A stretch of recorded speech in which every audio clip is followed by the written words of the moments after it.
well. Do Spirit decide to commit the same resources into shutting Ace down this time around? And does that just inadvertently free up more room for Dyrachyo on a hero that I feel like has a better time this game than the Gyro did in that last one? It's a stronger hero in the meta, and there it is. Decent matchups, and yep, already on the board. More than being the aggressor, right? I think him just going in these lanes is going to be difficult because you don't have a lot of damage fall up, but if Gaimin overextend, dive you under one of these side lane tier 1s, then suddenly the Penguin can come in with a counter gank and the Rolling Thunder and turn things around. You're really happy with that type of gameplay here because, again, you're farming it up. You got Magnus, Faceless, Void. You know Gaimin are going to go into you. This is a hard duo to match up against. He's got a small little Hellbear to work with, too. I mean, it's also just time. Yatoro gets to sit down here versus a lane that eventually will kick him out. Quinn amping up the pressure here. Has a little bit of an XP advantage, pushing this triple ranged wave in. I mean, it's pretty rare you get 3 range creeps being pushed into the tower. Lara will clean it all up. No roam coming in early here. Just way too high on the HP to make it look enticing. And of course, these side lanes, vital to your game plan. Still, he's just gonna go for it. Here comes a rotation though. Mira gives him the Inkswell underneath the tower, but he stops him midway through the charge, and Quinn, caught underneath the tower, will die. It's a game about pressure. Every time one of these supports makes a move, you need to create the pressure somewhere else so the enemy just can't clump on you. Get the numbers. Yatoro gets pushed back into the silence. Oh, he time walks up. Now he's still kind of in a sticky spot here. Gaming Gladiators are going to try and run him down. Look at him throw the blood grenade, but Laurel, he'll make the difference. He's going to show up with that Rolling Thunder. Do manage to finish him up with the 2 supports, but Laurel, he'll be collecting some heads here. Even the Wolf gets a couple hits in. Stuck there on the corner, but that's okay. The Swashbuckle will finish the job. Walks into a trap. Just a hard gamble. You use your teleport for that, you're dead on the map for 60 seconds, and your chances to get it should be minimal in a TI Grand Final, I want to say. Yeah, good D-ward there. That'll help because Quinn wants to be able to make moves, particularly with this Arcane Rune, which he's going to put to use now. Caught a mid-shield crash. So that ability no longer there, and with the 2 support rotations, it's easy to kill Laurel. The earlier you get aggressive obs out, the happier you're going to be when that period comes. Another power rune should be secure from Quinn here. Oh, these runes are getting a little crazy. Oh, that skewer plays against Collapse as he does a ton of damage onto himself thanks to the trample from Quinn. Blocked out by his own Sprout, though. He's going to try and get to the other side of this cliff. Laurel does hop down to chase after him, though. Laurel showing the power of a non-real hero in his hands. Well, right now, it's going to be Quinn trying to jump in, but immediately stopped by Laurel. Once again, with the counter initiation, Quinn's trying to get out of here, but he's going to be caught. The Inkswell plus the Silence is going to try and trample his way over the left-hand side, and he is slowed down, pulled back in by Collapse, though. Oh, and a Chronosphere actually locking away these 2 other cores right in front of this tower. Seller's trying to stop him now as they turn back around onto Ace, trying to finish him up. There goes that reincarnation. Dyrachyo doesn't have much mana to work with, and on the fresh life, Ace is going to be pulled back underneath that tower again, just like Quinn. They are in trouble. Now Dyrachyo's under this one as well, surrounded by 5 heroes. He's going to start desperately morphing into strength and try and wait for him over the left-hand side, but with all of this damage, he just cannot get far enough away. Gaimin Gladiators will lose all 3 of their cores. Now, a lot can happen in those fights, and this lineup from Gaimin can scale very hard. We've seen Primal Beast go very deep into these later games. One stun, and follow-up silence, of course, too many heroes. That can also happen. He will match him. Oh, Laurel is essentially there to grab him.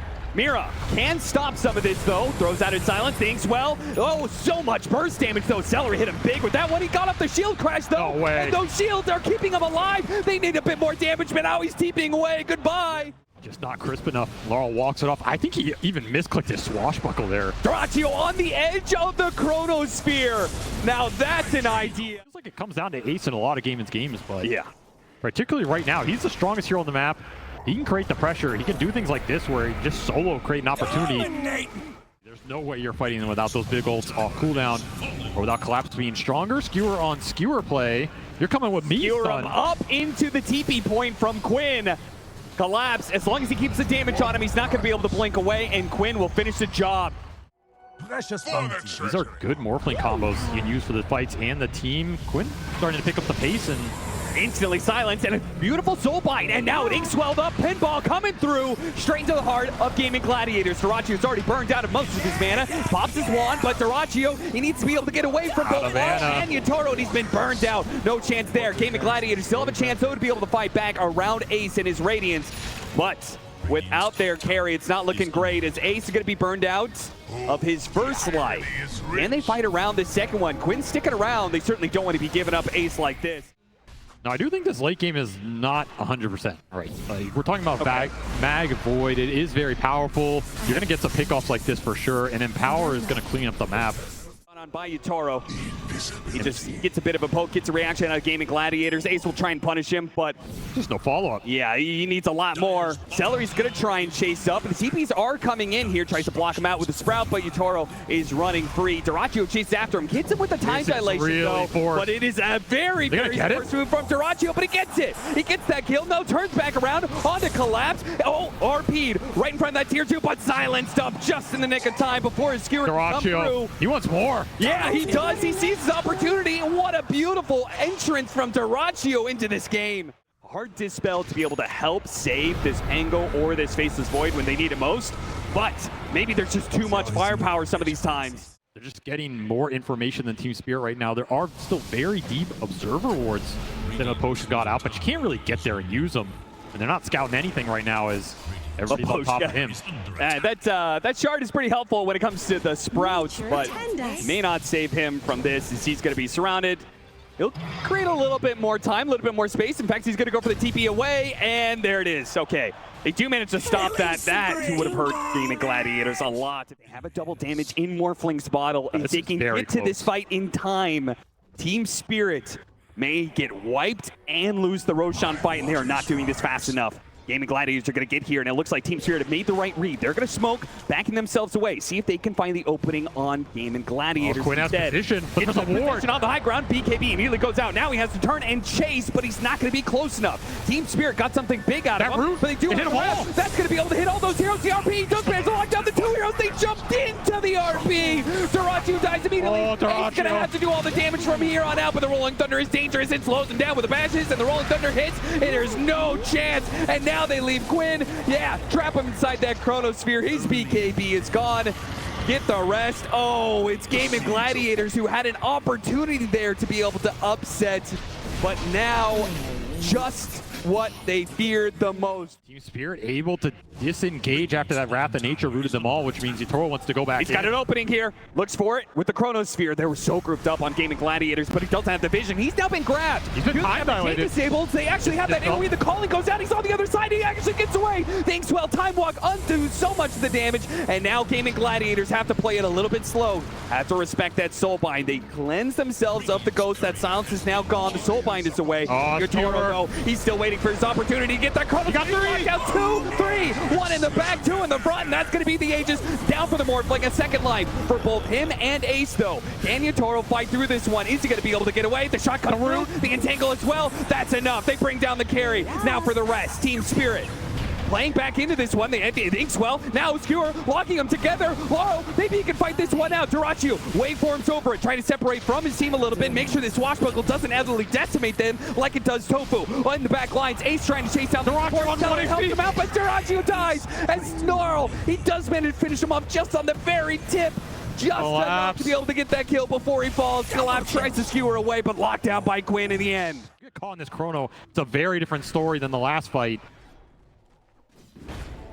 How much room are you willing to give up right now? That charge, they spot Celery. Chronosphere on the 2 of them.